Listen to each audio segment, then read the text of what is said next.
Hello everyone, welcome back to Smart Classes YouTube channel. সকলোকে Smart Classes YouTube channel লৈ স্বাগতম জনাইছো। বন্ধুসকল আজিৰ এই ভিডিঅ'টোত আমি তোমালোকৰ আগন্তুক অহা 28 জুন তাৰিখে অনুষ্ঠিত হ'ব লগা জিএনএম নাৰ্ছিঙৰ এন্ট্ৰেন্স এক্সামৰ কাৰণে হেল্প হোৱাকৈ মেথছৰ কেইটামান most important mathsৰ কোৱেশ্চন লৈ আহিছো লগতে শৰ্ট ট্ৰিক্স আৰু ফৰ্মুলা বিলাকো থাকিব সো তোমালোকে ভিডিঅটো শেষলৈকে চাবা আৰু প্ৰত্যেকটো ফৰ্মুলা কোৱেশ্চনছ ভালদৰে চাই যাবা ওকে আৰু এটা কথা ইয়াতে জনাই থওঁ যদিহে তোমালোকৰ 28 জুন তাৰিখৰ কাৰণে মেথছ সায়েন্স আৰু ইংলিছৰ most important common questionৰ পিডিএফ খিনি লাগে ইবুক পিডিএফ খিনি যদি লাগে তোমালোকৰ তেতিয়াহলে কেৱল 299 रुपीसত গোটেইখিনি পিডিএফ পাই যাবা ওকে তিনিটা সাবজেক্ট only 299ত পাই যাবা যদি পিডিএফ খিনি লাগে স্ক্ৰিনত এটা নাম্বাৰ দেখিছা 8133840965 হে নাম্বাৰটোত হোৱাটছএপত মেছেজ কৰি তোমালোকে পিডিএফ খিনি আমাৰ পৰা কালেক্ট কৰিব পাৰিবা ওকে সো এতিয়া বেছি দেৰি নকৰো কোৱেশ্চন খিনি চাও সো ফাৰ্স্ট কোৱেশ্চনটোত কি কৈছে ভালকে চোৱা যদি x/2 y/3 z/5 হয় তেন্তে x + y - z / x - y + z ৰ মান কিমান হ'ব if x/2 y/3 z/5 then what is the value of x + y + z x + y - z by x - y + z তো ইয়াৰ ভ্যালুটো আমাক কৰিছে ঠিক আছে এতিয়া আমি কোৱেশ্চনটো যদি ভালদৰে চাওঁ কেনেকৈ দিয়া আছে আমাক x/2 = y/3 = z/5 আমাৰ দিয়া আছে ঠিক আছে এতিয়া আমি এই তিনটা যে দিছে x/2 y/3 আৰু z/5 তিনিটা সমান বুলি দিছে তো আমি ইহঁতৰ গোটেই গিটাৰ সমানত এটা আৰু এটা চলক ৰাখি লৈছো k ঠিক আছে মানে কি x/2 = y/3 = z/5 = k হেতু আমি ধৰি লৈছো ঠিক আছে এটো আমি ধৰি লৈছো মানে লেট এতিয়া আমি গম পাও যে x ৰ ভ্যালুটো কি হ'ব আমি যদি চাও x ৰ ভ্যালুটো কি হ'বগে এটো যদি আমি চাবলৈ যাও 2k হ'ব চাওক ভালকে 2 আৰু 1 ইয়াটো পূৰণ হৈ গলে 2k হ'ব মানে যদি বুজা নাই মই আকৌ এটা ভালকে বুজা দিছো চাওক আমি যেটো এটা গম পালো গোটেই গিটাৰ ভ্যালুটো k মানে x/2 সমানো কিমান হ'ব তেতিয়া k হ'ব তো ইয়াৰ পৰা আমি যদি চাও x = কি হ'ব 2 আৰু k পূৰণ কৰিলে 2k তেনেকে y ৰ ভ্যালুটো হ'ব 3k আৰু z ৰ ভ্যালুটো হ'ব কিমান 5k বুজি পাইছা নে এটো হৈছে x মানে হৈছে 2k y মানে হৈছে 3k z মানে হৈছে 5k হল ক্লিয়াৰ হৈছে মই সাইডত এইখিনি গোটেইখিনি লিখি দিছো গোটেইখিনি সাইডত লিখি লৈছো এবাৰ চাও x মানে হৈছে 2k y মানে হৈছে 3k আৰু z মানে হৈছে 5k হৈ গল এতিয়া আমি কি কৰিব লাগে বাকি কোন উলিয়াব লাগে বাকি আমাৰ কি উলিয়াব দিছে এটো আমি এবাৰ চাই লও আমাক উলিয়াব লাগে x + y - z by x - y + z হৈ গল এতিয়া আমি x ৰ জাগাত পাতিম 2k + 3k - 5k আৰু তলত পাতিম 2k - 3k + 5k হৈ গল এতিয়া ওপৰটো যদি আমি চাও 2 3 5 5k - 5k হ'ব আৰু তলৰটো যদি চাও 2k পৰা 3k গৈছিল -1k হ'ব আৰু এফালে 5 গৈছিল 4k তো তলৰটো হ'ব টোটাল 4k আৰু ওপৰত 5k পৰা 5k গৈছিল 0 আৰু তলত 4k 0/4k ৰ ভ্যালুটো হ'ব 0 হয় না 0 হৰণ কৰিব নোৱাৰি যেটো 0 হ'ব তো ইয়াৰে অপচন এটো হৈ যাব কাৰেক্ট আনসাৰ বুজি পাইছে সকলে অপচন এটো হৈ গল কাৰেক্ট আনসাৰ তো এনে ধৰণে আমি কোৱেশ্চনটো সলভ কৰিব পাৰো খুব ইজি হয় অলপ প্ৰেক্টিস কৰিলে আপোনালোকৰ খুব কম সময়তে উলিয়াব পাৰিব ঠিক আছে নেক্সট কোৱেশ্চনটো লাগব হম নেক্সট সব কি দিছে what is the HCF of 7/9 14/15 and 7/10 9 ভাগৰ 7 15 ভাগৰ 14 আৰু 10 ভাগৰ 7 ৰ গখাউটো কিমান হয় উলিয়াব দিছে তো আমি নৰমালি স্বাভাৱিক সংখ্যাৰ যদি গখাউ লখাউ উলিয়াব দিয়ে সকলোৱে পাৰো কিন্তু এনেকুৱা যদি ভগ্নাংশৰ লখাউ গখাউ দিয়ে তেতিয়া হলে অলপ বস্তুটো কেনেকৈ কৰিব লাগিব চাই লওক তো আমাক কি দিছে 7/9 14/15 আৰু কি দি আছে 7/10 দি আছে এই গুটেই গিটাৰ গখাউটো উলিয়াব লাগে গখাউ মানে হৈছে HCF টো উলিয়াব লাগে তো ইয়াৰ HCF টো উলিয়াবলৈ হলে কি কৰিব চাওক আমি তলত গুটেই গিটাৰ LCM টো পাতিম ভালকে চাব তলত গুটেই গিটাৰ কি পাতিম LCM পাতিম আৰু ওপৰত গুটেই গিটাৰ HCF টো পাতিম মানে তলৰ যিগিটা হৰ আছে মানে 9 15 আৰু 10 হেই তিনিটাৰ আমি LCM টো উলিয়াই লৈ তলত পাতিম আৰু 7 14 আৰু 7 এই গুটেই গিটাৰ HCF টো উলিয়াই আমি ওপৰত পাতি দিম তেতিয়া আনসাৰটো ওলাই যাব ঠিক আছে এতিয়া আমি যদি চাও 9 15 আৰু 10 এই গিটাৰ প্ৰথমতে LCM টো উলিয়াই লওঁ 9 15 আৰু 10 তো 3 যদি প্ৰথমতে হৰণ কৰো 3 3 গুণ 9 3 5 গুণ 15 10 টো নামি আহিলে এতিয়া আকৌ 5 ৰে যদি কাটি দিও 3 ক নাযায় 3 নামি আহিলে 5 গুণ 5 5 2 গুণ 10 হৈ গল এইটা হল 3 5 3 আৰু 2 3 5 গুণ 15 15 3 গুণ 45 45 2 গুণ 90 তো আমি তলৰটো কিমান পাইছো 90 ওপৰটো যদি আমি চাও ওপৰটো উলিয়াব দিছে 7 14 আৰু 7 ৰ গখাও মানে HCF 7 14 আৰু 7 তো গোটেই কিটাতে যদি আমি চাও 7 ৰে হৰণ যাব 7 গুণ 7 7 গুণ 14 7 গুণ 7 আৰু 2 একৰে হৰণ নাযায় সো 7 টো হৈ যাব HCF ওপৰত 7 থাকিব তো আমাৰ যেটো আনসাৰ ওলাগলগে হেতু ওলাইছে কে 7/90 তো 7/90 কোনটো অপচনত আছে অপচন বি ত আছে অপচন বি টো হৈ যাব কারেক্ট आंसर বুজি পাইছা গলে অপচন বি টো হৈ গল কারেক্ট आंसर আগবাঢ়িব পাৰো আমি নেক্সট কোৱেশ্চন তুলে নেক্সট তো চাও কি কৈছে চাও सेम क्वेश्चन है नंबर किटा चेंज कर दिसे HCF उलियाब दिसे 9/10 12/25 8/18/35 और 21/40 এই গুটে কিটাৰ HCF তো উলিয়াব দিছে তো আমি যদি HCF তো চাও কি দিছে আমাৰ 9/10 তাৰ পিছতে 12/25 তাৰ পিছত দি আছে 18/35 তাৰ পিছত দি আছে 21/40 হল আমাৰ তলত গুটে কিটাৰ LCM তো লাগে আৰু ওপৰত গুটে কিটাৰ HCF তো লাগে তো প্ৰথমতে আমি এলসিএম টো উলাই লৈছো 10 25 তাৰপৰ 35 আৰু 40 হৈ গল তো 5 ৰে যাব গুটে কিটাক দেখিছো 5 2 গুণ 10 5 5 গুণ 25 5 7 গুণ 35 5 8 গুণ 40 হল তাৰ পিছত 2 ৰে যদি যায় 2 গুণ 2 5 ক না জানা মিলে 7 ক না জানা মিলে 2 4 গুণ 8 হৈ গল একিটা আৰু তো না যায় তো এতিয়া আমি সিম্পল 5 2 5 7 আৰু 4 একিটা পূৰণ কৰিব লাগে 5 গুণ 10 10 5 গুণ 50 50 7 গুণ 350 350 আৰু 4 পূৰণ কৰিলে 1400 তো আমি এলসিএম টো কিমান পালো 1400 ঠিক আছে তলত আমাৰ কিমান ওলালে 1400 এতিয়া আমি ওপৰৰ 9 12 18 আৰু 21 ৰ HCF টো ওলাব লাগে 9 12 18 আৰু 21 সব 9 12 18 আৰু 21 ৰ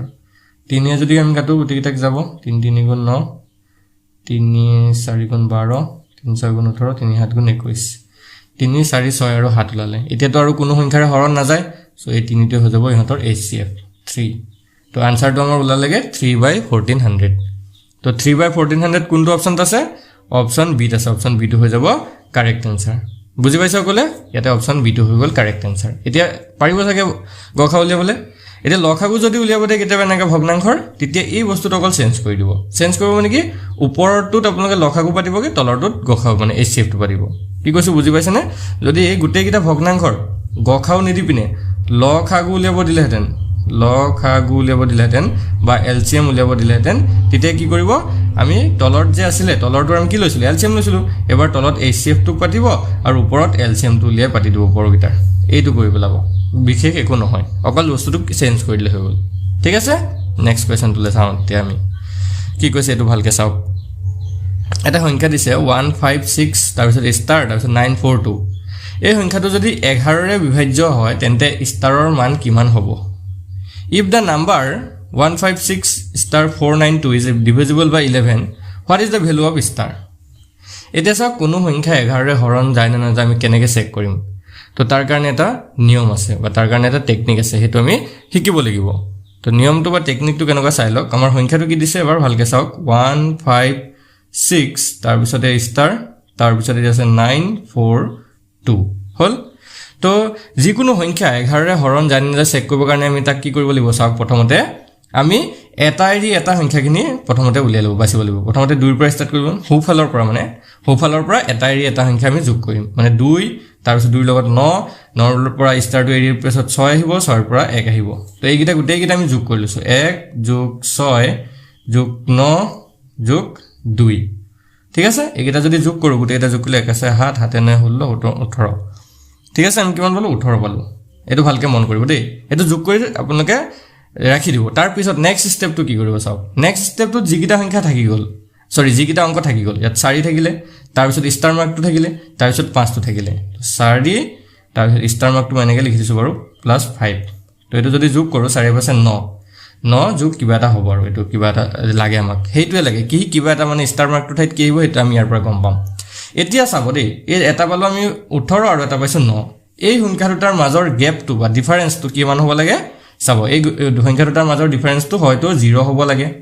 নহলে আমাৰ 11 হ'ব লাগিব নহলে 22 হ'ব লাগিব নহলে 33 হ'ব লাগিব নহলে 44 মানে 11 ৰ গুণিতকবোৰ হ'ব লাগিব আৰু নহলে 0 হ'ব পাৰে তো এতিয়া 18 ৰ পৰা 18 ৰ লগত আমি কি বিয়োগ কৰিলে 0 পামগে মানে 18 ৰ লগত 9 বিয়োগ কৰিলে 0 পাম হয় নহয় চাওক 18 ৰ পৰা 9 বিয়োগ কৰিলে আমি কি পাম 0 টো পাই যাম ঠিক আছে 18 ৰ পৰা 9 বিয়োগ কৰিলে 0 পাম তো সেই ষ্টাৰ মাৰ্কটোৰ ঠাইত কি আহিলে আমাৰ 9 আহিব বুজি পাইছা নে কি কৈছ চাওক 9 আৰু 9 যদি আমি যোগ করি 18 হয় না নহয় তেতিয়া এটো 18 হৈ যাবগে তেতিয়া এটো 18 এটো 18 তেতিয়া 18 ৰ পৰা 18 গুছি গলে 0 নহব জানো মই বস্তুটো এটো বুজাব খুজিছো যে আপোনাৰ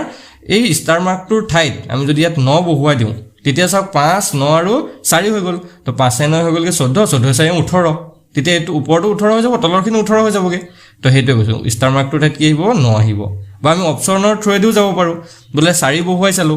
4 বহুৱালে 5 9 9 14 হ'ব তো 18 পৰা 14 গলে 4 থাকি যাব আমাৰ ভাগ 1 4 হ'ব নোৱাৰে ভাগ 1 মানে আমাৰ হেইটো বিয়োগফলটো কি ওলাব লাগিব হয়তো 0 নহলে 11 নহলে 22 নহলে 33 নহলে 44 এনে ধৰণৰ বিয়োগফলটো ওলাব লাগিব বুজি পাইছে তো আমি যদি চাও অপচন ডি টো ইয়াতে কাৰেক্ট হ'ব ঠিক আছে নেক্সট কোৱেশ্চনটো লাগব নতিয়া নেক্সট চাও কি কৈছে A tank is filled with water from 12 buckets and each bucket has a capacity of 13.5 liters. How many buckets of 9 liters capacity can fill this tank? এটা টেংকিত 12 বালতি পানী ভৰোৱা হয় আৰু প্ৰতিটো বালতিৰ ক্ষমতা হৈছে 13.5 লিটাৰ এই টেংকুটিত যদি 9 লিটাৰ ক্ষমতাৰ বালতি 9 লিটাৰ ক্ষমতাৰ বালতিৰে পানী ভৰোৱা হয় তেতিয়াহলে কিমান বালতি পানী মানে এই টেংকিটোত জুৰিব ঠিক আছে ভালকে প্ৰশ্ন বুজি লওক ট্যাঙ্কি এটা আছে সেই ট্যাঙ্কিটোত 13.5 লিটাৰ জুখৰ এটা বালতিৰে পানী ভৰোৱা হয় আৰু টোটাল 12 বালতি পানী তাত ভৰে মানে জুৰে এতিয়া সেই বালতিটোৰ ক্ষমতা যদি আমি 9 লিটাৰ কৰি দিছো মানে সৰু বালতি এটা লওঁ তেতিয়া সেই ট্যাঙ্কিটো ভৰিবলৈ কিমান বালতি পানী লাগিব তো আমি প্ৰথমতে ট্যাঙ্কিটোৰ ক্ষমতাটো উলিয়াই লৈছো মানে কিমান লিটাৰ পানী তাত জুৰে এটা বালতিত 1 bucket মই এটা বাকেট বুলি লিখিছো এটা বাকেটত কিমান লিটাৰ পানী ধৰে 13.5 আৰু তেনেকুৱা কিমান বাকেট পানী সেই টাংকিটোত জৰে 12 বাকেট তো 12 বাকেটত কিমান হ'ব 13.5 পূৰণ 12 লিটাৰ দে লিটাৰ এতিয়া যদি চাও 13.5 পূৰণ 12 যদি আমি কৰো এটো পূৰণটো কৰি চাব 162 লিটাৰ পানী জুৰে এটো এতিয়া আমাৰ টোটাল ওলা লাগে দেই সেই টেংকিটোত মুঠ 162 লিটাৰ পানী জুৰে এতিয়া আমাৰ এই নতুন যেটো বালতি আহিছে মানে হেতু 9 লিটাৰ বালতি হয় না নহয় 9 লিটাৰ এটা বালতিত কিমান জুৰে এটা বাকেটত 9 লিটাৰ জুৰে তো এতিয়া আমাৰ 162 লিটাৰ জুৰিবৰ কাৰণে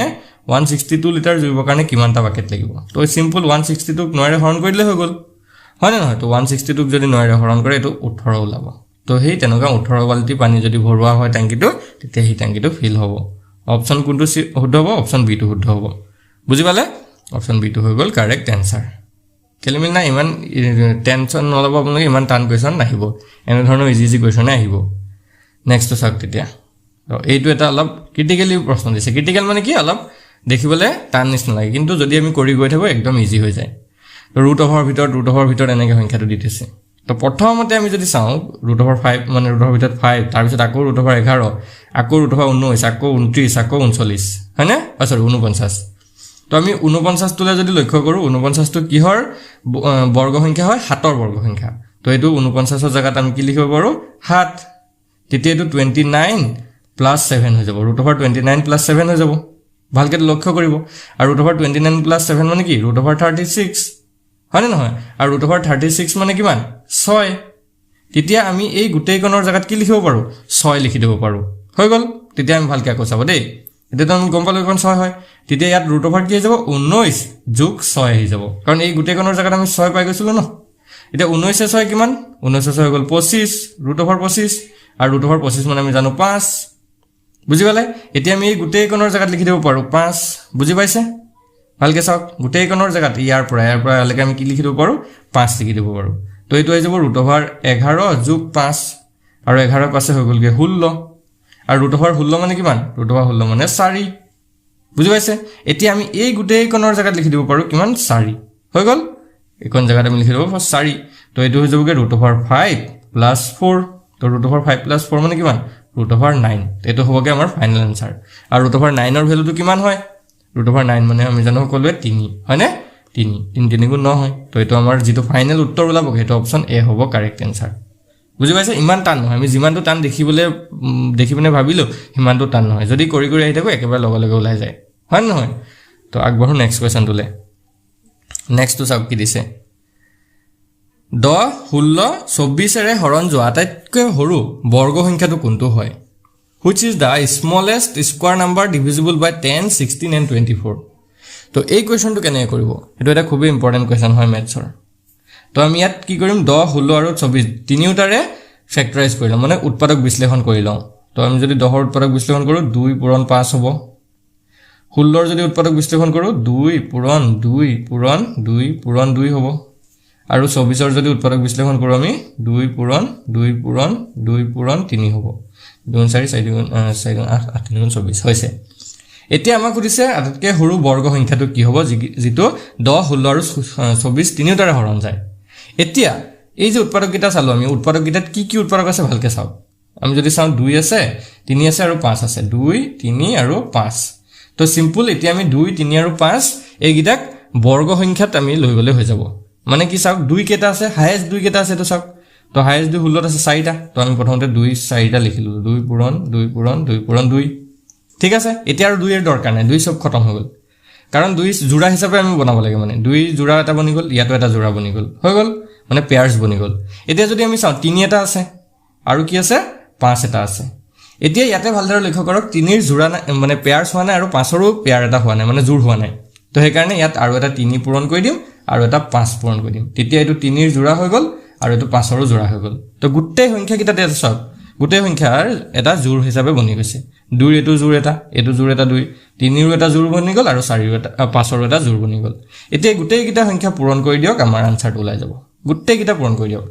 তো 2 গুণ 4 4 গুণ 8 গুণ 16 হল 3 16 আৰু এনেকে যদি আমি গুটেই কিটা পূৰণ কৰি চাও এটো 3600 ওলাই ঠিক আছে পূৰণটো মই কৰি থৈছিল আগতে তো আপোনালোক কৰি চাব 3600 ওলাব ঠিক আছে অপচন ইয়াতে আমাৰ ডি টো হৈ যাব কাৰেক্ট আনসাৰ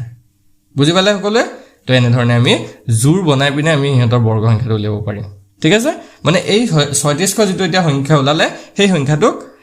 10 এৰেও হৰণ যায় 16 এৰেও হৰণ যায় আৰু 24 এৰেও হৰণ যায় আৰু আটাইতকৈ সৰু হয় ডাঙৰ যদি চাব যাও বহুত সংখ্যা এভেইলেবল সংখ্যা ওলাব কিন্তু আটাইতকৈ সৰুটো হৈছে 3600 ঠিক আছে নেক্সট কোৱেশ্চনটো লাগবৰ আমি কি কৈছে চাওক population of a place decreases from 50000 to 48000 what is the percent decrease of the population এখন ঠাইৰ জনসংখ্যা 50000 পৰা 48000 লৈ হ্ৰাস পায় তে জনসংখ্যাৰ শতাংশৰ হ্ৰাস কিমান হল তো 50000 ৰ পৰা কিমান হল ভালকে চাওক 50000 ৰ পৰা কিমান হল 48000 হয় নহয় কিমান কমি গল তো আমি যদি চাও 2000 টা কমি গল 2000 জনসংখ্যা কি হৈ গলগে কমি গল